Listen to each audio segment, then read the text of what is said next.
के सुदूर इलाके में बसा वो गांव आज गांव नहीं लग रहा था। कभी 7 से 8 बजे तक जिस गांव को अंधेरा अपनी आगोश में ले लेता था, आज वो गांव 10 बजे रात तक रोशनी से जगमगा रहा था। गांव में इतनी रात तक उजाला, यानी जरूर किसी के घर में कोई फंक्शन है और उसने जनरेटर मंगवाया है, क्योंकि गांव में बिजली का पोल तो है, लेकिन उसमें बिजली अपने हिसाब से आती है, यानी अपनी मर्जी से। ललन जी के घर से जनरेटर की आवाज लगातार आ रही थी। उनके बेटे आलोक की शादी हुई है। आज सुबह ही वो नई नवेली दुल्हन पूर्णिमा को लेकर आया है।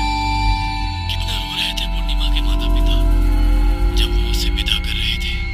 इतना आसान तो नहीं होता किसी माँ बाप के लिए अपने कलेजे के टुकड़े को वर्षों पालना पोसना और फिर उसे अपने घर से विदा करना।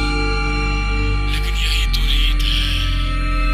पूर्णिमा जब विदा हो रही थी तो माँ ने ढेर सारा उसे आशीर्वाद तो दिया ही, साथ ही उसे दिया खोइंचा, एक छोटी सी पोटली जिसमें भरी थी परंपरा। जब पूर्णिमा छोटी थी और अपने ननिहाल जाया करती थी तो वो अक्सर देखा करती थी कि उनकी नानी पूर्णिमा की माँ को खोइंचा दिया करती थी, जो उसकी माँ अपने आंचल में बांध लेती थी। खोइंचा में होता था चावल, दूध, हल्दी, कुछ पैसे और नानी का बेहिसाब प्यार। यही तो था खोइंचा, एक छोटी सी गठरी जिसमें भर दिए जाते थे आशीर्वाद, परंपरा और प्यार। आज पूर्णिमा की फर्स्ट नाइट है और जैसा कि होता है, पहली रात हर एक नए शादीशुदा जोड़े के लिए बेहद खास होती है। उनके लिए भी खास थी। दोनों के दोनों नर्वस थे। पूर्णिमा शादी के लाल जोड़े में इतनी खूबसूरत लग रही थी कि आलोक की निगाहें उससे हट ही नहीं रही थी। एक बात बोले, एक बात कही, अब तो हमसे ब्याह हो गया है ललन, जितना मर्जी हो उतना बोलो। माँ कसम, आज तुम बहुत सुंदर लग रही हो, एकदम परी के जैसी। अच्छा, परी देखे हो तुम का? अरे देखे नहीं हो तो क्या हुआ, सुने तो है, किताब में पढ़े तो है उसका बारे में। अच्छा, का पढ़े हो? जरा हम भी तो सुने। ये कहकर पूर्णिमा ने आलोक के हाथ पर अपना हाथ रख दिया। ये पहली बार नहीं था कि पूर्णिमा ने आलोक के हाथों में अपना हाथ रख दिया था। दोनों एक दूसरे को बहुत पहले से जानते थे, हाथ पकड़कर घूमते भी थे। लेकिन आज वाला एहसास एकदम डिफरेंट था। फर्स्ट नाइट की अनगिनत बातों की अभी शुरुआत ही नहीं हुई थी कि अचानक बाहर तेज बारिश शुरू हो गई।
सी आवाज करता हुआ बंद हो गया। पूर्णिमा ने आलोक को जोर से पकड़ लिया। अभी क्या हुआ? ये लाइट कैसे चली गई? लगता है जनरेटर में कुछ खराबी आई है या डीजल खत्म हो गया है। हम देख कर आते हैं। हम भी चलेंगे तुम्हारे साथ। हम यहाँ अकेले नहीं रहेंगे। अरे तुम क्या करोगी? तुम यहीं रुको ना, नीचे पूरी फैमिली वाले हैं। अगर तुम इस समय नीचे मेरे साथ गई तो वो बातें बनाएंगे। थोड़ा सा हाल है, हमारे डर से हालत खराब है और तुम हो कि सच में तुम एकदम बैल हो। हमारी बात समझो ना, अभी तुम नई दुल्हन हो ना। इस तरह नीचे आओगी तो बिना मतलब बातें बनेंगी। हम मोमबत्ती जला देते हैं और तुरंत आते हैं जनरेटर ठीक करके। आलोक ने मोमबत्ती जलाई और नीचे चला गया। पूर्णिमा बेचारी डर के मारे चुपचाप बैठी रही और मोमबत्ती को निहारती रही। आलोक नीचे जनरेटर के पास गया जो बंद पड़ गया था। आलोक के पिता समेत घर के कुछ लोग भी वहां खड़े थे। जनरेटर में डीजल शाम को ही डाला गया था, इसलिए उसके खत्म होने का सवाल ही नहीं था। इसलिए सभी जनरेटर वाले को गरिया रहे थे। हम कहे था ना तुमको कि नागेंद्रवा का जनरेटर मत लो भाड़ा पर तुमको ही खुजली मची थी। बाबूजी, कहाँ बाबूजी? हाँ, कहाँ बाबूजी? अब रहो अंधेरा में। तुम ही बोलो, अच्छा लगता है शादी के घर में इतना अंधेरा? उधर आलोक को गए अभी 10 मिनट भी नहीं हुए थे कि तभी अचानक पूर्णिमा के सामने एक खौफनाक परछाई उभरती है।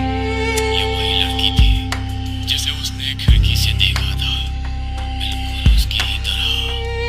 मगर अब उसका चेहरा और भी विकराल हो गया था। उसकी आंखों से खून बह रहा था और उसके होठों से भी खून निकल रहा था। वो हवा में तैरती हुई धीरे धीरे पूर्णिमा के सामने आ गई।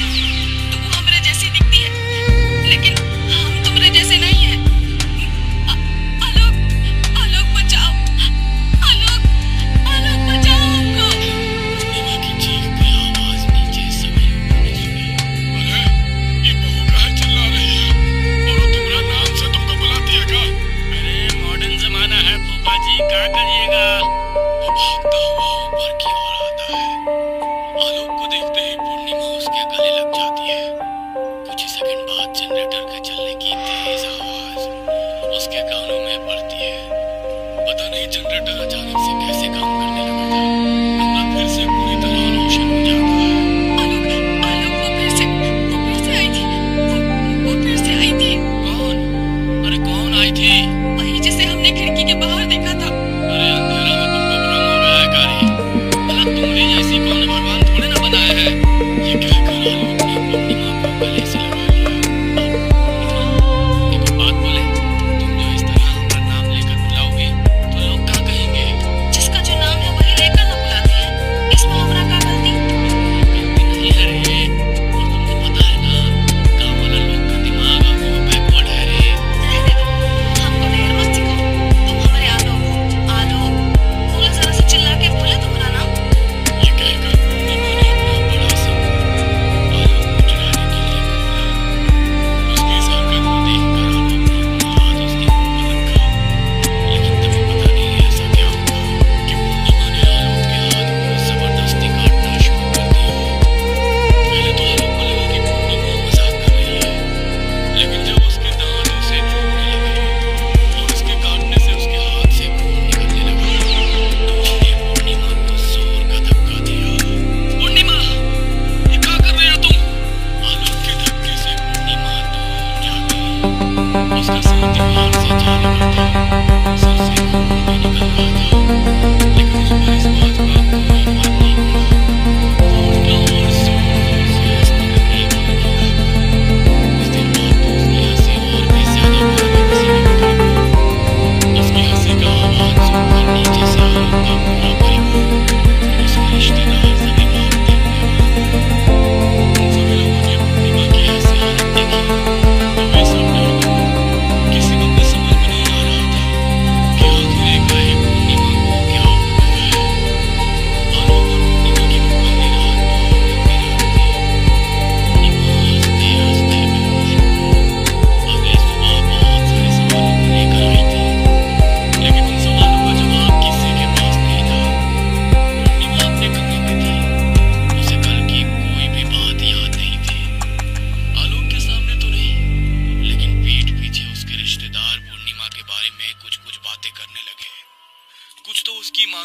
सूरत पर भी सवाल उठाने लगे।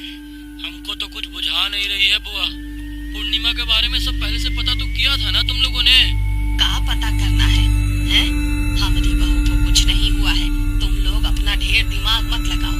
उसी दोपहर की बात है, बहुत ही खामोश थी वो दोपहर। पूर्णिमा अभी भी अपने कमरे में थी। आलोक की माँ ने अपनी बेटी संध्या को कहा, सुनो ना, पूर्णिमा की तबीयत ठीक नहीं है, तुम एक काम करो, खाना उसी के कमरे में ले जाओ। आलोक की बहन खाना लेकर पूर्णिमा के कमरे की ओर बढ़ चली, लेकिन जैसे ही वो उसके कमरे में गई,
दिन आलोक उसी लड़की के ख्वाब में खोया रहा।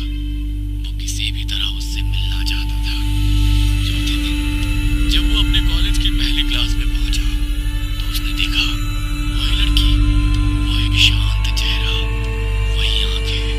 वो क्लासरूम की दूसरी कतार में बैठी थी। आलोक की सांस जैसे थम सी गई। वो लड़की जिसे उसने बस के दरवाजे पर देखा था अब उसकी जिंदगी के दरवाजे पर खड़ी थी। उसका नाम था पूर्णिमा। दिल की धड़कनों ने तो जैसे तालियां बजानी शुरू कर दी थी। पहले दिन की हाजिरी में जब उसका नाम पुकारा गया, पूर्णिमा मिश्रा। अब दोनों एक ही क्लास में थे। वे एक ही नोट शेयर करने लगे, ब्रेक में साथ बैठने लगे और लंबी बातचीत भी करने लगे। धीरे धीरे उनकी दोस्ती गाढ़ी होती गई। और आलोक के लिए ये सिर्फ दोस्ती नहीं थी, ये उसका सपना था जो अब उसकी बेंच के ठीक बगल में बैठा था। आलोक पूर्णिमा के प्यार में पूरी तरह डूब गया था, लेकिन उसे इस बात का डर था कि अगर उसने अपने प्यार का इजहार कर दिया तो कहीं पूर्णिमा कुछ गलत ना समझ बैठे। लेकिन कहे बिना वो रह भी नहीं पा रहा था। खैर, कॉलेज बंद होने के एक दिन पहले की बात है। आलोक खामोश सा कॉलेज के कैंपस में बैठा वहां की दीवारों को घूर रहा था। तभी वहां पूर्णिमा आई। उस दिन पूर्णिमा ने आलोक से जो कहा, उसे सुनकर उसकी आंखों में चमक आ गई। क्या हुआ? क्या सोचने लगी? कोई दिक्कत है तो मना कर दो, हम अकेले चले जाएंगे। अरे ये क्या कह रही हो? पगला गई हो क्या? हमको क्या दिक्कत होगा तुमको तुम्हारा गांव छोड़ने में? छोड़ देंगे। दोनों अपने अपने गांव की ओर निकल पड़े थे, जो अगल बगल ही थे। आलोक थोड़ा सा पूर्णिमा से अलग हट के बैठा था, लेकिन पूर्णिमा बार बार उसे पकड़ लेती। आलोक को अच्छा तो लगता, लेकिन फिर वो थोड़ा सा हट जाता। कई बार ये सिलसिला चला, तब अचानक पूर्णिमा ने उससे बाइक रोकने के लिए कहा। क्या हुआ? अब काहे बाइक रोकने बोली हो? ये बताने के लिए कि तुम बहुत बड़े बैल हो। अरे आप क्या हो गया? काहे गुस्सा रही हो? तुम सच में बैल हो। हम बार बार तुमसे चिपक रहे हैं और तुम हो कि हट जा रहे हो। कोनो कांटा वाटा लगा है काम में? ये वो बात कहे। अच्छा तो हमको भी लग रहा था, लेकिन हमको लगा कि तुम क्या सोचोगी। हम कुछ नहीं सोचेंगे, काहे कि हम तुमको प्यार करते हैं बहुत ही ज्यादा। तभी तो तुम्हारे साथ अकेले बाइक में बैठकर गाँव जा रहे हैं। ये क्या कह रही हो? क्या हुआ? ऐसे चौंक काहे रहे हो? तुमको हम पसंद नहीं है तो इनकार कर दो। पसंद? अरे तुमसे ज्यादा पसंद तो हमको कुछ नहीं है। अरे तुम्हारे बिना तो हम कुछ सोच ही नहीं पाते हैं। हम भी तुमको बहुत प्यार करते हैं, उस समय से जब तुम हमको देखो नहीं की थी। आलोक ने पूर्णिमा को सारी कहानी बताई। पूर्णिमा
ये सब का हो गया रे? हमरे सामने हमरी बेटी, हमरी इकलौती बेटी मर गई, हमारा दामाद मर गया और हम कुछ ना कर पाए। जोर की हवा से उनके कमरे की खिड़की खुली। पूर्णिमा के पिता खिड़की बंद करने के लिए उठने ही वाले थे, तभी एक साया उनके घर के अंदर प्रवेश कर गया। बहुत ही भयानक चेहरा था उसका। वो कोई और नहीं, उनकी बेटी पूर्णिमा थी जो रो रही थी। अम्मा, बाबूजी, सोए नहीं हैं आप लोग अभी तक? कहाँ है अम्मा? कहाँ है बाबूजी? कहाँ हुआ? अच्छा, हमको याद कर रहे हैं आप लोग। बाबूजी, अम्मा, एक बात कहे, आप लोग काहे नहीं बचाए हमको? बोलिए ना। हर बार, हर मुसीबत, हर बीमारी में आप दोनों साथ थे, फिर इस बार काहे नहीं बचाए? बेटी, हम कैसे बचाते हैं? कैसे बचाते तुमको? हाँ, ये भी सही है। आप दोनों कैसे बचाते हमको? क्योंकि हमको मारने का इंतजाम तो आप दोनों ने ही किया था। ये आप कहाँ कर रहे हैं? दिमाग तो ठीक है ना आपका? हाँ, ठीक है हमारा दिमाग, और तुम भी इसे ठीक कर लो। ठीक है कि पूर्णिमा हमारी इकलौती बेटी है, इसका क्या मतलब हम लोग कोई भी फैसला ले लें? ये गाँव बिरादरी का जानती हो ना? अरे जीने नहीं देंगे वो हम लोगों को। पता है ना, वो लड़का जिसने इसे प्यार के जाल में फंसाया है वो दूसरी जात का है। हाँ, तो क्या हुआ? है तो इंसान ही। देखो, भावुक होकर मत सोचो। एक ऊंची जात की लड़की किसी दूसरे जात में भी आएगी तो पता है ना क्या होगा। फिर आपने शादी के लिए हाँ क्यों कर दी? हाँ, तो हम क्या करते? तुम देखी नहीं कैसे चाकू हाथ में लेकर उस दिन वो बैठ गई थी और कह रही थी हमारी शादी आलोक से नहीं करेंगे तो हम 10 काट लेंगे। पूर्णिमा के माता और पिता एक अजीब सी दुविधा में थे। बेटी से प्यार तो करते थे, लेकिन बिरादरी से बगावत करने की उनमें हिम्मत नहीं थी। वो उसे गला घोंट कर मार तो नहीं सकते थे, लेकिन उसकी मौत का उन्होंने पूरा इंतजाम कर दिया था, और इसके लिए उन्होंने सहारा लिया था खोइछा का।